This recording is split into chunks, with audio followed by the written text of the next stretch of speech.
Hello everyone. This video is in furtherance of last video, recent case laws MCQs. This is the second video in continuation. Let's get started.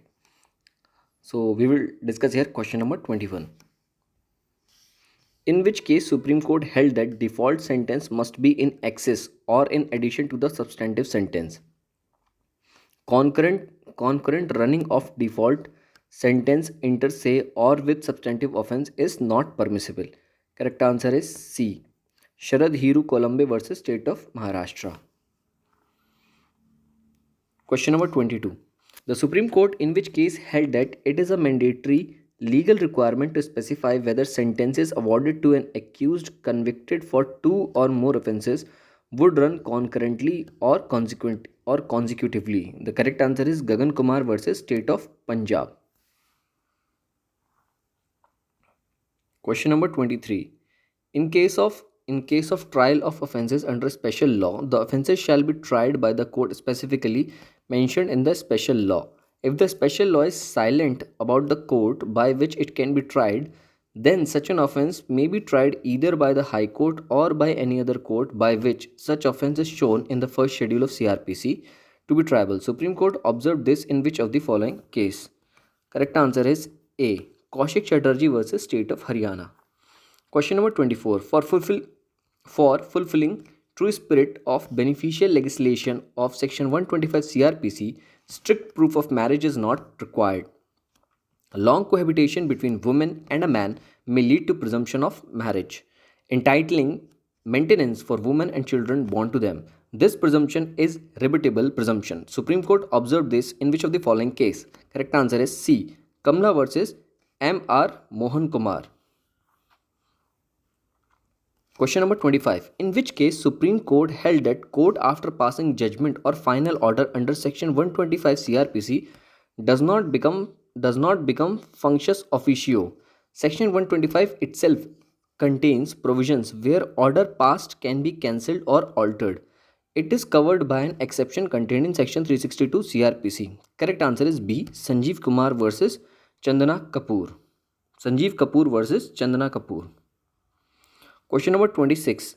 Unmarried Hindu daughter can claim maintenance from her father till she is married, relying on Section 20, subsection 3 of Hindu Adoption and Maintenance Act 1956, provided she pleads and proves that she is unable to maintain herself, for enforcement of which right her application suit has to be under Section 20 of Act. Supreme Court observed this in which of the following case? Supreme Court observed this in the Abhilasha versus Prakash. Question number 27. In which case Supreme Court observed that orders passed under Section 144 CRPC have direct consequence upon fundamental rights. Magistrate is duty bound to balance the rights and restrictions based on principles of proportionality and thereafter applies less intrusive measures. Correct answer is D. Anuradha Bhasin versus Union of India. अभी तक आपको ये पता चल गया होगा कि Anuradha Bhasin versus union of India एक बहुत ही इंपॉर्टेंट केस है. इसको हमने अब लगभग 3-4 क्वेश्चंस में अभी तक डिस्कस कर लिया है. तो अनुराधा भसीन केस, अगर अनुराधा भसीन का अगर आप जजमेंट भी पढ़ सकें तो आपके लिए बहुत अच्छा रहेगा. It is recommended, highly recommended. Question 28. Supreme Court in which case held that where the property is attached and placed under custodia legis under Section 145 CRPC, it does not amount to change in possession of property. The magistrate holds the possession of property on behalf of party who is ultimately found entitled to possession. Correct answer is A. M. Siddique versus Suresh Das. Question number 29. No external agency can dictate the course of investigation in a criminal case. It is within the exclusive jurisdiction of the police. Courts cannot supervise investigation only in exceptional circumstances. Superior courts can monitor investigation, but that is not the same as the supervision. Supreme Court observed this in which of the following case? B. Ishwar Pratap Singh versus State of UP. Question number 30. In which case Supreme Court held that preliminary inquiry before registration of FIR is not required to be mandatorily conducted in all corruption cases. The correct answer is C. State of Telangana versus Shri Mangipet, alias Mangipet Sarveshwar Reddy. In which case Supreme Court held that magistrate can invoke power under section 156 subsection 3 CRPC even at post cognizant state. Correct answer is A. Vinubhai Haribhai Malviya versus State of Gujarat. Question number 32. Rejection of application under section 156 subsection 3 does not preclude the complainant from filing complaint under section 200. Supreme Court observed this in which of the following case? D. Ahmed Qureshi versus State of UP. Section 164 CRPC does not contemplate that a confession or a statement should necessarily be made in presence of advocate except when such confessional statement is recorded audio, video, electronic means. When mandatorily is needed,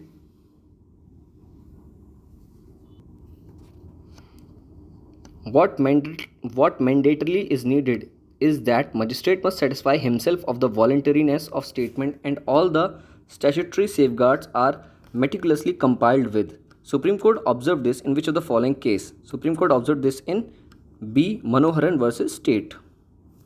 Question number 34. In which case Supreme Court held that where the accused has already applied for default bail, the prosecutor cannot defeat the enforcement of his indefeasible right by subsequently filing a final report, additional complaint or report seeking extension of time. C. M. Ravindran versus the intelligence officer. Question number 35. In which case Supreme Court held that while granting default bail, statutory bail under section 167 subsection 2 of CRPC, condition of deposit amount cannot be imposed. Answer is D. Saravanan versus State. Question number 36. The Supreme Court observed that a magistrate has no jurisdiction to suo motu pass an order for further reinvestigation after he discharges the accused. Supreme Court observed this in which of the following cases? Supreme Court observed this in Bikash Ranjan Raut versus State. Question number 37. In which case Supreme Court observed that a public servant working in a nationalized bank cannot claim benefit of sanction under section 197 of CRPC. Answer is C.